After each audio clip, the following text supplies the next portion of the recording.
여러분, 맹모 삼천지교라는 말을 아시죠? 예, 초등학생들도 다 알고 있는 얘기입니다. 옛날에 중국의 대철학자인 맹자의 어머니가 일찍 남편을 잃었습니다. 그리고 어린 아들 하나를 기르면서 어떻게 하면 이 아들을 잘 교육을 시킬까 생각을 하고 3번이나 집을 옮겼다는 것입니다. 처음에는 모주 옆으로 이사를 갔는데 이 아들이 맹자가 그 장례하고 하는 그것만 흉내를 내는 거예요. 아이고 아이고 아이고 아이고 아버지를 불렀다고 그러는데 모르겠습니다. 아이고 아이고 하면서 장례 중례만 냈습니다. 맹자 어머니는 이제는 안 되겠다 싶어갖고 그 다음에는 또 이사 가기를 시장 가까이로 이사를 갔습니다. 그랬더니 맹자는 공부는 안 하고 매일매일 상인들이 하는 말 싸다 500원 애 2개 이러면서 장사는 흉내만 냈다고 합니다. 맹자 어머니 여기도 안 되겠다 싶어서 그 다음에는 이제 학교 가까이 이사를 갔습니다. 그랬더니 그때부터 맹자는 열심히 공부하고 학문의 길을 걸었습니다. 그렇게 해서 맹자는 마침내 위대한 학자가 되었다는 이야기입니다. 지금 한국도 대단하죠. 이사 가려는 그 엄마들의 그 의지와 그 바람이 대단합니다. 서울로 말하면 파라군. 그래서 또 분당에서도 푼당에서도 또 파라군이 있더라고요. 그래서 그냥 거기 사시는 분들은 약간 집값이 오르는 도움은 받기는 합니다. 지금 이렇게 교육들이 대단한 시대에 살고 있는데 맹모 삼천지교는 자녀 교육이 얼마나 중요한지를 가르쳐주는 교훈적 이야기라고 할 수가 있습니다. 우리 인생도 마찬가지입니다.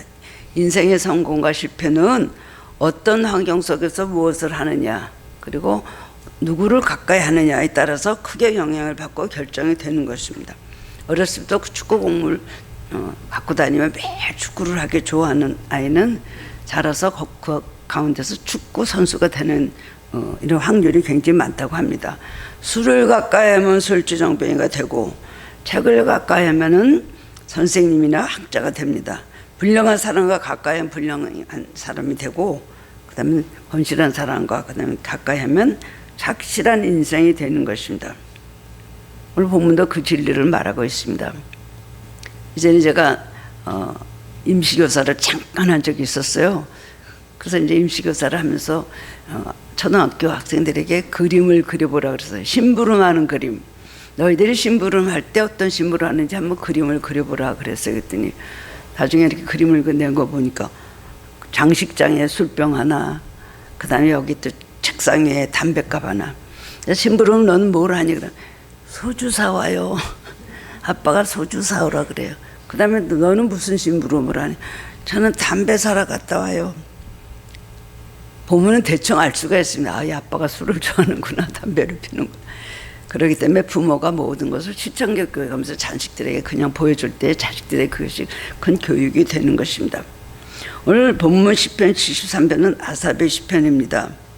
구약의 성도들은 의인이 왜 고난을 당해야 되며 왜 악인이 형통하는가에 대해서 공통된 의문을 가지고 있었습니다. 그들의 신앙은 인과응보의 신앙이고 인과응보의 사상이었기 때문에 그렇습니다. 하나님 잘 섬기는 사람은 부유해지고 자식도 많이 낳고 모든 면으로 건강하고 잘되고 형통하고 이렇게 알고 있었기 때문에 불행한 사람, 환난을 겪은 사람, 실패한 사람 무조건 하나님 앞에 그야말로 형벌을 받고 그 다음에 징계를 받았다고 그렇게 생각을 하고 있었습니다. 그러니까는 왜 그런데 의인이 이렇게 고통을 당하고 또 핍박을 받고 왜 악인은 저렇게 잘되고 뻔뻔하게 저렇게 형통하는가 대해서 굉장한 의문을 많이 갖고 있었다고 합니다. 이 아삽도 마찬가지였습니다. 근데 어느 날 성전에 들어갔는데 하나님의 공의로운 심판이 결국 악인에게 임한다는 것을 그가 깨닫게 되었습니다. 어떻게 해서 깨닫는지 모르지만 그것을 성전에 들어갈 때 자기가 깨달았다 그랬습니다. 그리고 그 회의가 풀렸습니다. 아삽은 다윗 왕 때 언약궤가 예루살렘으로 옮겨왔을 때 찬송 직무를 맡았고 그 성가 대장으로 성전 예배용 찬송시를 여러 번 작사 작곡한 그런 인물이었습니다. 음악이 아주 소질이 있고 하나님 성전에서 찬양하는 그 사역을 굉장히 대표적으로 했던 그런 사람이었습니다. 그리고 성경을 보면 그의 후손들도 대대로 노래 부르는 자로 연주자로 직무를 맡아서 성전에서 봉사를 하였습니다. 그 가정의 주신 아마 달란트였던 것 같습니다.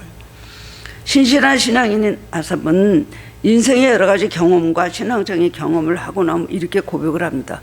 28절에 보면 하나님께 가까이 함이 내게 복이라 내가 주 여호와를 나의 피난처로 삼아 주의 모든 행적을 전파하리다.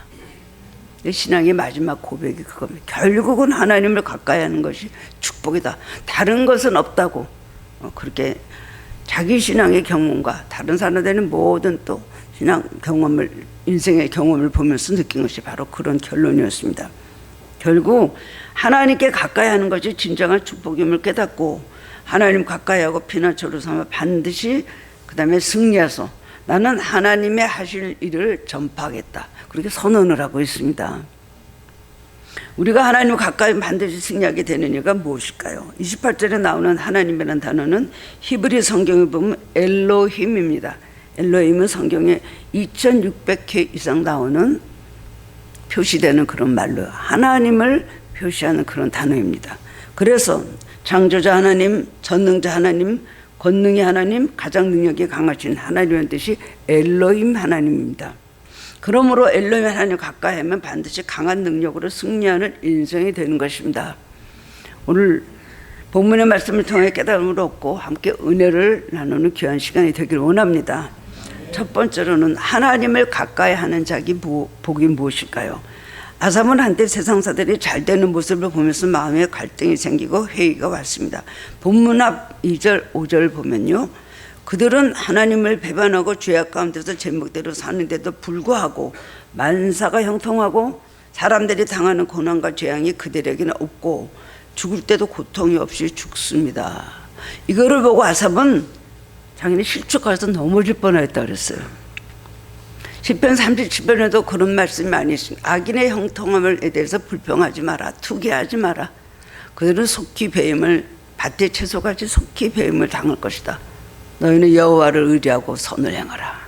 하나님 의지하라. 그러면 내 길을 형통케 하시리라. 시편 37편에도 비슷한 그런 말씀을 하고 있습니다. 아삽은 그것을 실족하게 넘어질 뻔했어요. 어떻게 저렇게 악한 사람이 끝까지 죽을 때까지 저렇게 편안하게 죽어. 저럴 수가 있어.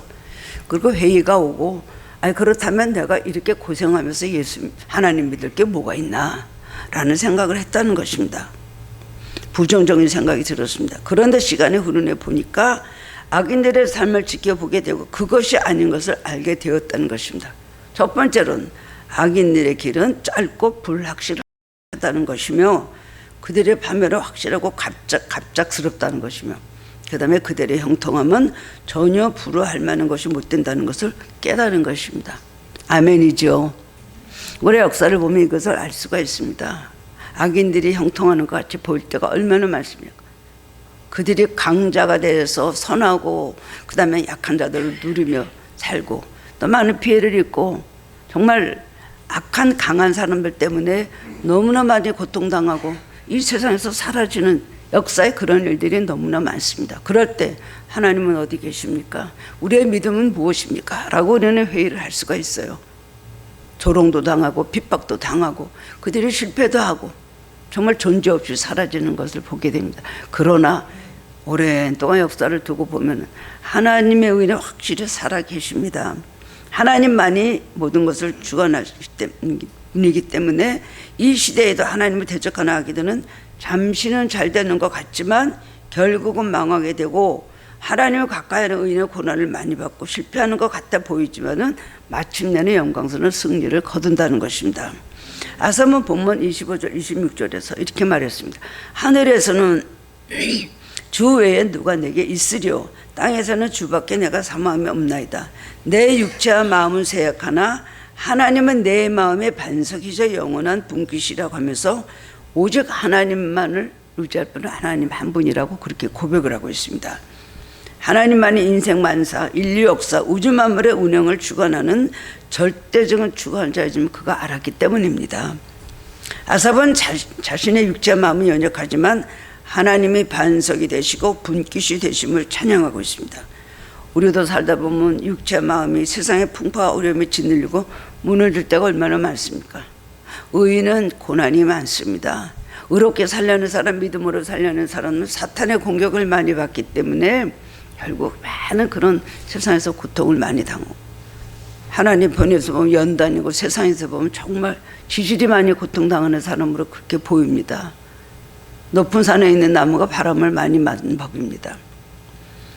그러나 그때마다 하나님이 우리의 든든한 반석이 되어주시고 완전한 보호자가 되어주십니다.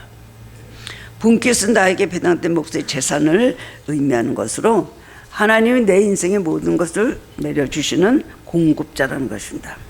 세상은 위험하고 우리는 너무나 연약합니다. 그러나 하나님 한 번만 의지하면 걱정 근심도 사라지고 평강에 넘치는 삶을 살 수가 있습니다. 근데 이것에 대해서 우리는 알면서도 그대로 실천을 하지 못합니다. 말씀에 순종하지 못합니다. 수시로 우리는 넘어지고 흔들리고 갈대같이 흔들려서 그저 내 생각으로 뭐든지 선택하고 잘못된 길을 걸어갈 때가 너무나 많습니다. 그러던 평강이 없고 늘 우리 마음의 불평과 한숨과 그 다음에는 그저 하나님 앞에 늘 고통스럽다는 말만 하게 되죠. 반면에 하나님 멀리하면 어떻게 될까? 27절에 보면 무릇 멀리하는 자는 주를 멀리하는 자는 망하리니 음녀같이 주를 떠난 자를 주께서 다 멸하셨나이다 라고 말하고 있습니다. 음녀는 비유를 말한 것입니다. 하나님 멀리하고 세상을 가까이 명적으로 음녀가 되는 것입니다. 야고보서 4장 4절에 보면 간음한 여인들아 세상과 벗된 것이 하나님과 원수됨을 알지 못하느냐. 그런즉 누구든지 세상과 벗이 되고자 하는 자는 스스로 하나님과 원수가 되는 것이니라. 그렇게 말하고 있습니다. 하나님과 원수가 되고 등지면 당장은 잘 되는 것 같이 보일 수가 있습니다. 그러나 결국에는 망하고 맙니다. 영원한 생명에서 떠나 있기 때문에 살 수가 없는 것입니다. 오직 하나님을 가까이 하는 자만이 승리하는 것입니다. 때로는 고난이 닥쳐도 전능자이신 하나님이 나의 피난처가 되어주시고 도와주심으로 끝에는 승리하게 되는 것입니다. 다윗의 고백을 보면, 다윗이 지은 시편을 보면 전체가 하나님에 대한 자기 믿음의 고백인데, 하나님 나의 모든 것 되십니다. 하나님 나의 피난처가 되시고 반석이 되시고 요새가 되시고, 더 이상 표현할 말이 없을 정도로 하나님을 그렇게 의지합니다. 그때 하나님 얼마나 많은 어려움에서 다윗을 하나님께서 지켜주시고 뽑아주시고, 결국 베들레헴에서 양치는 보잘것없는 목동이었던 다윗이 기름을 부음 받게 되고, 결국은 그가 유다 왕이 되고 이스라엘의 왕이 되고 통합 이스라엘 국가의 왕이 되는 걸 볼 때에 하나님을 의지하는 신앙에서 나온 것입니다. 하나님 의지하는 자, 하나님 가까이 하는 자만이 승리합니다. 많은 사람들이 어려서부터 하나님을 멀리하고, 그러나 세상에 좀 힘 있는 사람들을 가까이 하고 구줄에 서서 덕을 보려고 살려고 합니다. 요즘 그런 말이 있죠. 줄 잘 쓰라고요. 줄 잘 쓰라는 말이, 줄을 잘 서서 저 사람은 잘 돼서, 물론 그렇게 되는 경우가 많이 있습니다. 줄을 잘 서서 어떻게 하면 어떤 사람을 만나서 도움을 받아서 귀인을 만나서 권력자를 만나서 발자를 고치고 살 때가 있죠. 그러나 그게 얼마나 가겠습니까? 100년 갈까요? 그렇게 못 갑니다. 여호와께 피하는 것이 고관들을 신뢰하는 것보다 낫다. 10편 118편 9절에 그렇게 말씀하고 있습니다. 예전에 강남에 있는 어떤 그 음식점에 간 적이 있었습니다. 갔더니 모 대통령의 사진을 크게 거기다 붙여놓고요, 그 대통령이 와서 식사를 했다고 그 사용한 식기 세트를 진열해 놓은 걸 봤습니다. 좀 심하다. 좀 심하다. 저 사람은 굉장히 무슨 파네. 제가 생각을 했어. 열렬한 파구나. 근데 한참 후에 갔더니 정권이 바뀌었을 때 갔어요. 그랬더니 사진이 싹 없어졌어요. 식기 세트도 싹 없어지고 치워졌어요. 아마 자기는 그것이 예전에 그것이 도움이 될 줄 알았는데 나중에는 방해가 된다고 판단했던 것 같습니다. 재미난 얘기 한마디 할까요? 이주일 선생님이 옛날에 TV에 나와서 한 얘기가 있어요. 어떨 때는 호남 말을 쓰면서 막 나왔어요. 맨 처음에는 영남 말을 쓰다가 그 다음에는 호남 말을 쓰니까 어떤 사람이 아니 왜 그렇게 말을 저번에는 그랬더니 도대체 어디 출신이냐 그랬더니 이주일 씨가 뭐랬는지 아세요? 세상이 달라졌다니까요. 사람들 마음이 이렇게 간사하고 얍삽한 것입니다. 사람 마음이 얼마나 간사한지 몰라요. 그러니까 인생 무상이 아니라 권력도 무상입니다. 우리는 흔들리지 않고 하나님 위주로 확실히 서는 사람, 그런 사람이 되어야 됩니다. 그래야 우리는 복된 인생이 되는 것은 아시기를 바랍니다. 두 번째로는 하나님과의 거리입니다. 우리가 하나님과 가깝다, 하나님과 멀다 하는 것은 구체적으로 뭘 말하는 걸까요? 하나님과 우리 인간의 거리는 얼마가 될까요? 분명히 말하면 거리가 없습니다. 거리를 잴 수가 없죠. 하나님은 어디에나 계십니다. 하나님은 무소부지하셔서 안 계신 것이 없습니다. 예레미야 23장 24절에 보면 여호와의 말씀이니라 사람이 내게 보이지 아니하려고 누가 자신을 은밀한 곳에 숨길 수 있겠느냐? 여호와가 말하노 나는 천지에 충만하지 아니하냐 말씀하셨어요. 하나님 우주 만물을 창조하실 뿐만 아니라 온 천지에 계십니다. 하늘에도 계시고 땅에도 계십니다. 육체가 아니라 영이시기 때문에 공간의 제한을 받지 아니하시고 어디든지 계시는 분이십니다. 그걸 알고 있잖아요. 사람들의 거리는 말이야 주로 공간적 거리, 물리적인 거리 그렇게 생각합니다. 그런데 사실은 거리에는 여러 종류가 있거든요. 공간적 거리뿐만 아니라 심리적인 거리도 있고 영적인 거리도 있습니다. 만약에 우리가 강남 고속버스 터미널에서 이제 부산까지 가는데 옛날에는 한참 갔잖아요. 지금은 뭐 고속기차도 있고 그래서 빨리빨리 갑니다만. 근데 바로 옆에 있는 사람하고 한마디도 말을 하지 않는다면 공간적 거리는 바로 옆이지만 심리적 거리는 아주 먼 것입니다. 여러분들 하늘교회에서 예배 드릴 때 좀 가까이 앉으신 분들하고 보내요. 정말 저분은 나는 누군지 몰라. 그리고 저분은 나는 싫어. 만약에 그런 마음 가진다면 심리적인 거리는 엄청 먼 겁니다. 옆으로 이렇게 돌아서게 되는 것이죠. 반대로 외국에 사는 가족과 매일 화상 통화하면요, 공간적 거리는 멀지만 심리적 거리는 아주 가까운 것입니다. 아침부터 저녁까지 함께 하는 거예요. 영적 거리도 마찬가지입니다. 하나님은 온 천지에 충만하십니다. 우리 곁에도 계시고 우리 마음속에도 와 계십니다. 이것을 알고 하나님의 임재를 항상 체험하는 사람은 하나님과 가까이 있는 것이지만 하나님의 함께 하심을 자각하지 못하는 사람은 하나님과 멀리 있는 것입니다. 야곱은 형 에서를 속이고 하란으로 이제 도망을 쳤습니다. 그리고 한참 가다가 밤이 되었습니다. 지쳐서 황량한 들판에서 잠을 자다가 꿈을 꿨습니다. 굉장히 외롭고 홀로 있다고 생각하고 처량한 마음이었을 것입니다. 그런데 꿈을 꿨는데 하나님의 사자들이 사닥다리가 하늘에서부터 땅에 이렇게 놓였는데 그 사닥다리를 오르락내리라 가며 그 위에서 하나님께서 말씀을 하시는 음성을 들었습니다. 창세기 28년 16절에 보면 야곱이 잠이 깨어 이르되 여호와께서 과연 여기 계시거나 내가 알지 못하였도다 라고 고백했습니다. 고향 부엘세바에서 멀리 떠나 있어서 하나님은 부엘세바 자기 고향에 계신 줄 알았어요. 멀리 계신 줄 알았는데 하나님은 어디나 계시고 자신에게 가까이 계신 것을 그때 확실히 깨닫게 된 것입니다.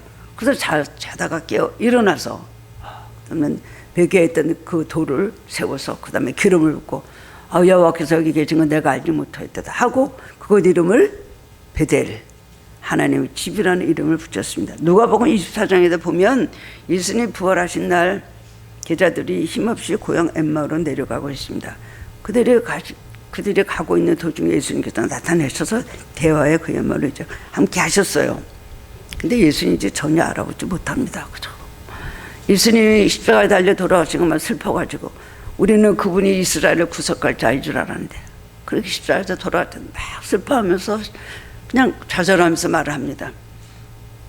근데 예수님이 성경을 풀어주시는데 그 다음엔 예수님께서 그 집에 갔는데 그 제자들은 같이 그 집에 들어가고 싶어 하셔요. 그래서 같이 들어가셔서 같이 이제 저녁 식사도 하시고 그러는데 그 다음엔 예수님이신지 몰랐어요. 그 다음에 말씀을 풀을 때 그들의 마음이 뜨거워졌습니다. 떡을 떼서 그 다음에 떼어서 축사하시고 떼어주실 때 그때 영안이 열려서 예수님인 걸 알아봤거든요.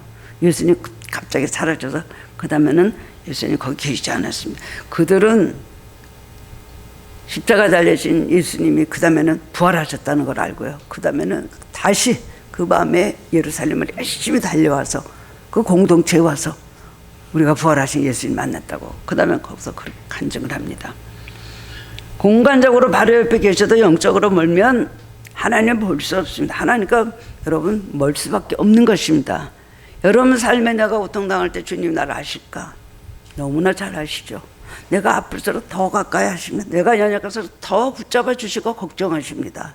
근데 우리는 나의 고통과 하나님 관심이 없고, 내가 특별히 고난당할 때 하나님은 나에 대해서 아주 멀다고 생각합니다. 그리고 나에 대해서 완전히 내 인생에서 주님은 완전히 사라졌다는 생각을 할 수가 있습니다. 그러나 주님은 우리와 항상 동행하고 계시는 분이십니다. 우리가 잘되고 형통할 때만 주님 우리와 함께 하시는 건 아니잖아요. 우리는 주님이 계신 걸 모르고 항상 멀리 계신 주님, 나를 버리시고 나의 모든 형편에 대해서 완전히 관심이 없으신 그런 분을 생각할 때가 참 많이 있습니다. 그러나 이런 생각 버리고 우리가 하나님 앞으로 가까이면 주님께서 우리에게 더 가까이 하십니다. 야고보서 4장 8절에 보면 하나님 가까이 하라 그리하면 너희를 가까이 하시라 그랬어요. 거울 앞에서 나를 보는 것 같이 내가 거울 앞으로 다가가면 거울 속의 형상은 두 걸음 나하고 가까워지는 것 아닙니까? 우리가 주님 앞에 가까이 갈수록 주님은 우리를 더 가까이 하신다는 것을 잊지 마시기를 바랍니다. 언제 어디서나 나는 주님을 멀리하면 안 된다. 언제 어디서나 나는 주님하고 모든 것이 연합되지 않고 끊어진 상태가 되면 안 된다. 이거를 늘 생각해야 됩니다. 슬플 때도 고통받을 때도 상처받을 때도 실패했을 때도 이럴수록 주님을 가까이 하자, 이 생각을 해야 되는 것입니다. 그러면 세 번째로 하나님을 가까이 하는 건 무엇일까요? 회개입니다. 회개. 무엇보다 먼저 우리의 죄를 회개하면 됩니다. 죄는 하나님과 우리 사이를 갈라놓았다 그러죠. 담이 생기고 불화하도록 담이 생긴 것이 우리의 죄악입니다. 그 죄악의 담을 허물고 하나님과 갈랐던 것을 이걸 허물려면 어떻게 될까요? 회개하면 됩니다. 이사야 59장 2절에 보면 오직 너희 죄악이 너희와 너희 하나님 사이를 갈라놓았고 너희 죄가 그의 얼굴을 가려서 너희에게서 듣지 않으시기에 함이니라 했습니다. 하나님 바로 옆에 계셔도 우리가 죄 가운데 있으면 하나님은 멀리 계신 분이 되는 겁니다. 그러므로 나 자신을 살펴서 그 다음에는 모든 죄를 회개하고 그 다음에 허물이 발견되면 하나님을 작신해놓고 회개해야 됩니다. 우리가 죄가 많고 죄가 없는 것이 하나님 앞에서 그렇게 큰 문제가 되지 않습니다. 어차피 우리는 본래 태어날 때부터 원죄와 자범죄에서 죄인으로 태어났고 그 다음에 죄인으로 우리가 살아가는 우리 존재입니다. 그러나 주님의 관심사는 그 죄를 너희가 깨닫고 회개하느냐 회개하지 않느냐, 이것이 중요한 겁니다. 죄는 깨달아야 됩니다. 죄를 깨닫지 못하는 사람은 금수나 마찬가지예요. 죄를 깨달을 수 있는 은혜를 우리는 구해야 됩니다. 말씀을 들을 때 내가 깨닫게 하옵소서, 성경을 읽을 때 내가 깨닫게 하옵소서, 삶에서 하나님의 손길이 나를 터치할 때 내가 깨닫게 하옵소서. 십자가상의 강도도요, 우편상의 강도는 죄를 깨달았기 때문에 정말 짧은 시간에 구원을 받고 낙원을 허락받았잖아요. 근데 죄를 알면서 은폐합니다. 죄를 깨달으면서도 회개하지 않습니다. 입으로 절대로 말하지 않습니다. 죄를 내놓기 싫어합니다. 깨닫지 못하는 죄, 인정하지 않는 죄, 그 다음에는 그 죄를 고백하지 않고 회개하지 않고 내놓지 않는 것, 이거 하나님께서 굉장히 싫어하는 걸 여러분 아셔야 됩니다. 죄는 내놔야 돼요. 하나님 앞에 회개해야 돼요. 물론 많은 사람 앞에서 자기의 죄를 다 공개적으로 할 수는 없지만 죄를 깨달으면 하나님 앞에 진심으로 내놓고 회개할 때 주님께서 매우 기뻐하시고 그 다음에 더 많은 축복으로, 예비된 축복으로 그에게 더 가까이 하시고 많은 체험을 주시면, 죄 많은 곳에 은혜를 더한다 그랬어요. 죄 많은 곳은 왜 은혜를 더할까요? 죄 많은 사람이 회개를 많이 하면 하나님께서 은혜를 더하신다는 겁니다. 우리가 회개하기를 기다리시고 회개하는 자를 용서하시고 불쌍히 여기시고 회개하는 자에게 가까이 오시는 것을 기억하시기 바랍니다. 시편 34편 18절 3절에는 여호와는 마음이 상한 자를 가까이 하시고 중심으로 통회하는 자를 구원하신다 그랬어요.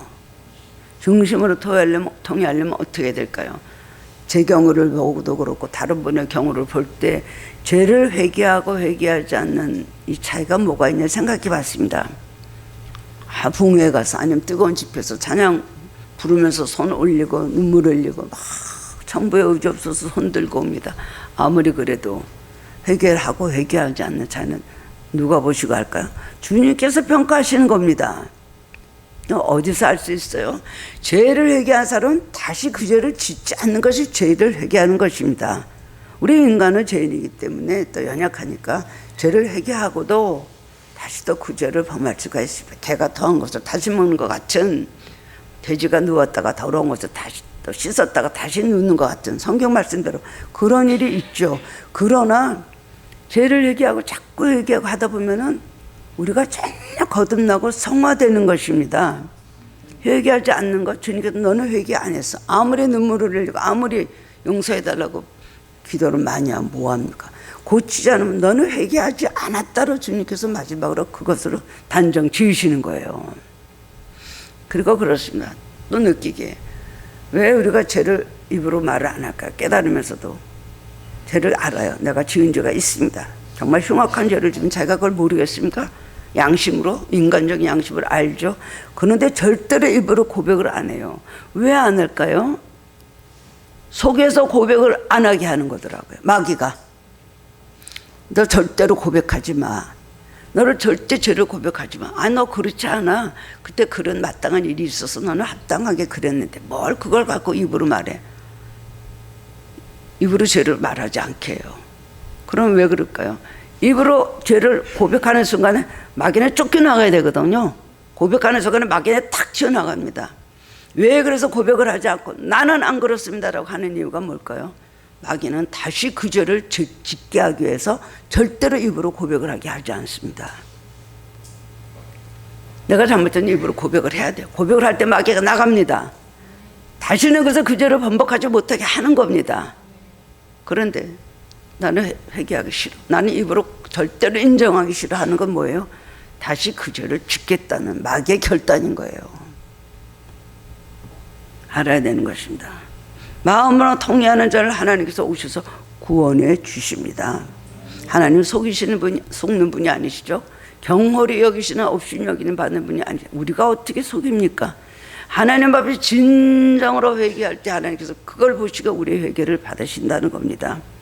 마음이 상했다는 것, 마음이 상한 자를 하나님은 가까이 하신다. 마음이 상했다는 거예요. 뭐예요? 애통한다는 거예요. 자기 전에서 자기 마음이 막 부서졌다는 거예요. 가슴을 친다는 거예요. 가슴을 깨뜨리고 죄를 동의할 때 예수님의 십자가 보혈로 내 심령을 깨끗이 씻어주십니다. 그럴 때 하나님을 볼 수가 있는 것입니다. 누가복음 18장 9절에 보면 바리새인과 세리의 그 다음에 비유가 나옵니다. 세리는 당시 로마의 앞잡이가 되어 동족 유대인에게 세금을 늑탈하는 자였습니다. 누가 봐도 그는 손가락질 받는 죄인이었죠. 반면에 바리새인들은 자칭 의인이었습니다. 율법을 잘 지킵니다. 바리새인이 성전에 올라가면서 그 다음에 따로 기도합니다. 서서 따로 기도했다. 나는 의롭기 때문에 사람들하고 같이 기도 안 합니다. 서서 따로 기도하고 그 다음에 1회에 2번씩 금식하고 11조도 드린다고 하면서 하나님 앞에 자기 의를 쫙 드러냈어요. 저런 죄인 같지 않은 걸 내가 감사합니다라고 기도를 하는 거예요.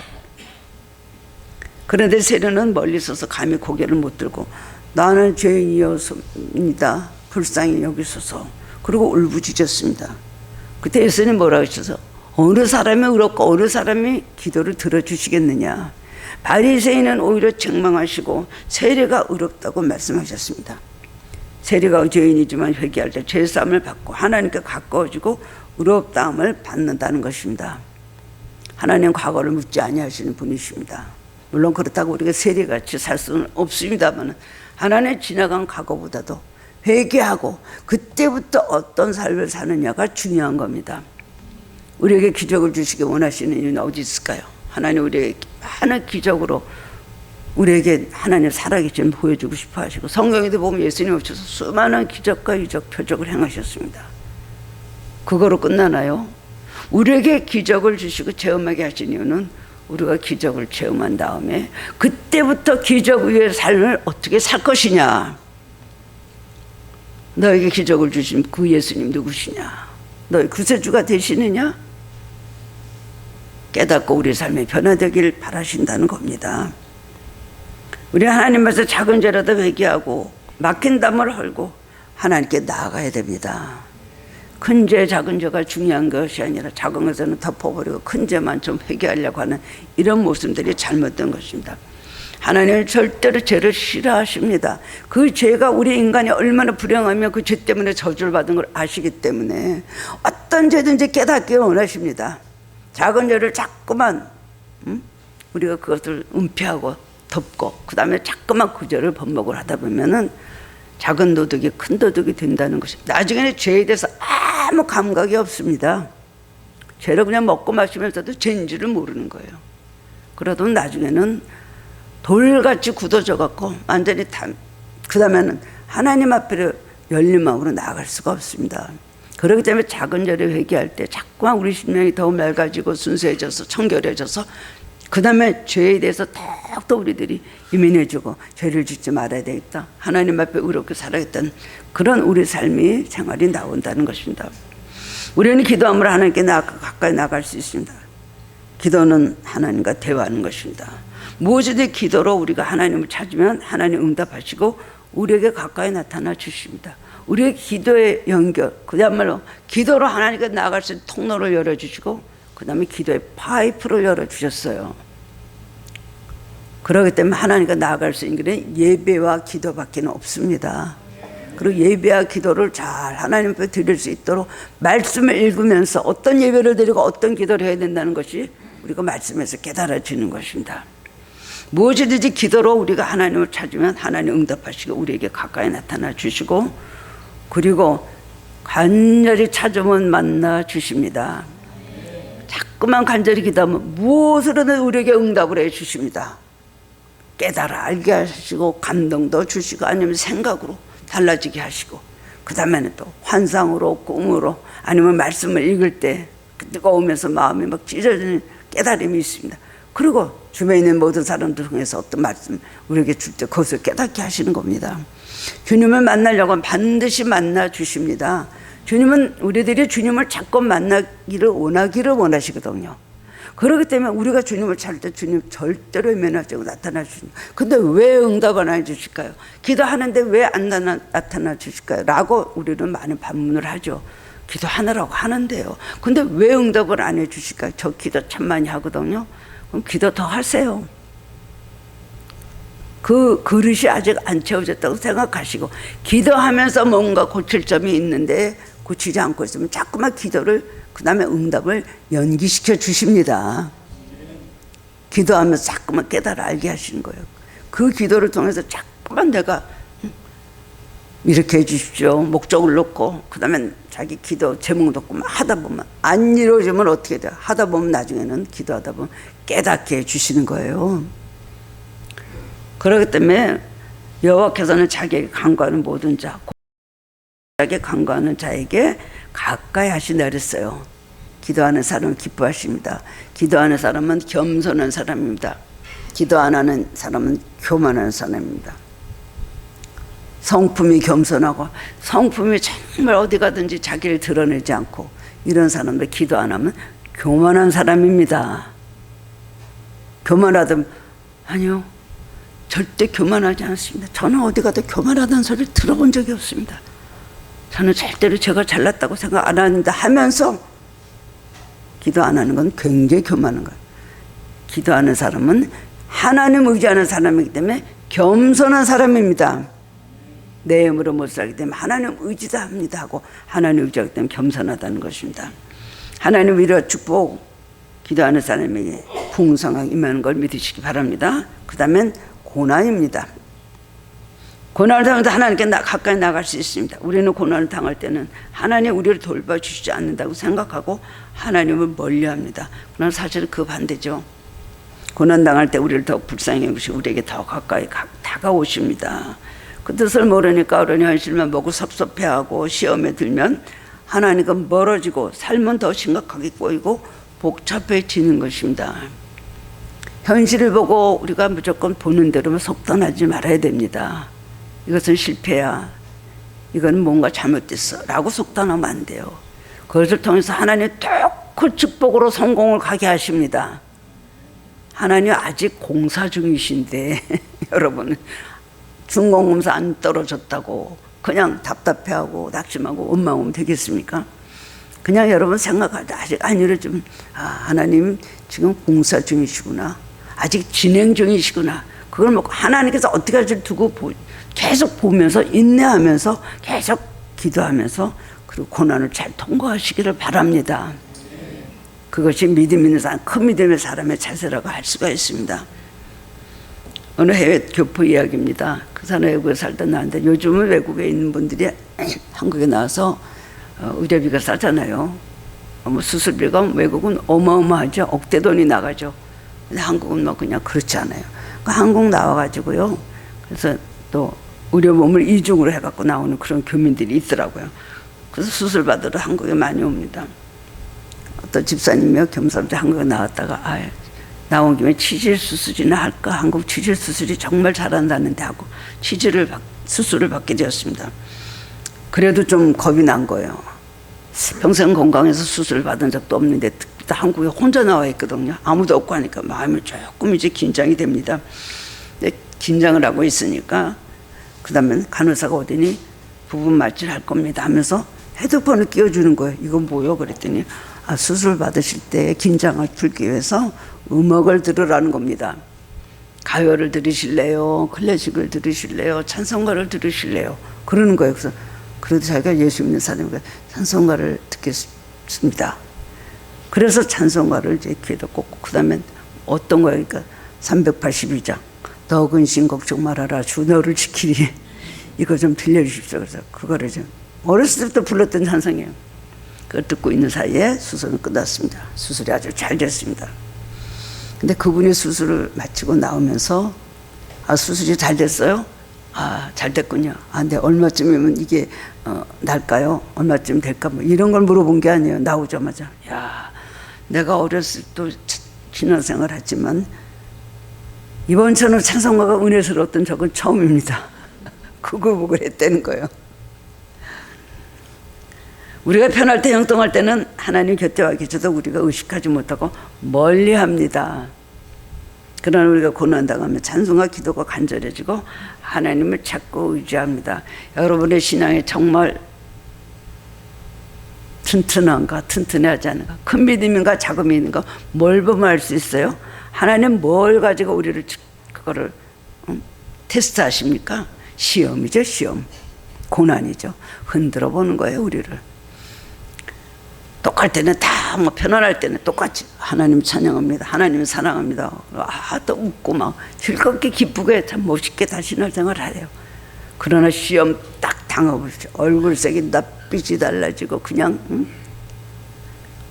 완전히 그 사람의 신앙이 거기서 드러나는 겁니다. 그때 그 신앙을 알아보는 거예요. 욕과 같이 고난 당할 때도 절대 하나님 원망하지 않고 끝까지 하나님 신뢰하였습니다. 그러나 요나는 참 그냥 불평하고 불만하고 그 두 가지 믿음의 차이가 있죠. 우리가 주님을 위해서 특별히 핍박받고 고난당할 때는 더욱 하나님이 함께 하십니다. 베드로전 4장 14절 너희가 그리스도의 이름으로 지옥을 당하면 복이 있는 자로다 영광의 영 곧 하나님의 영이 너희 위에 계심이라 했어요.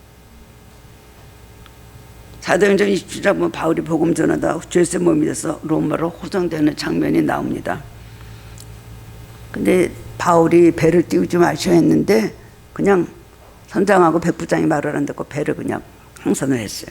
그래가 유라굴로 광풍을 크게 만나게 되었습니다. 화산화 위기가 돼갖고 정말 선원도 승객도 죽을 것 같은 그런 지경이 되었습니다. 바울도 두려웠겠지만 하나님께서 광풍 가운데 그에게 말씀하셨어요. 사도행전 27장 23절 25절에 보면 내가 속한 바 곧 내가 섬기는 하나님의 사자가 어젯밤에 내 곁에 서서 말하되 바울아 두려워하지 말라 내가 가이사 앞에 서야 되겠고 또 하나님께서 너와 함께 항해하는 자를 다 내게 주셨다 하였으니 그러므로 여러분이 안심하라 나는 내게 말씀하신 그대로 되리라고 하나님을 믿노라. 결국 하나님 말씀하신 대로 바울을 통해서 승격 27명 전원이 구원을 받는 놀라운 기적이 일어났습니다.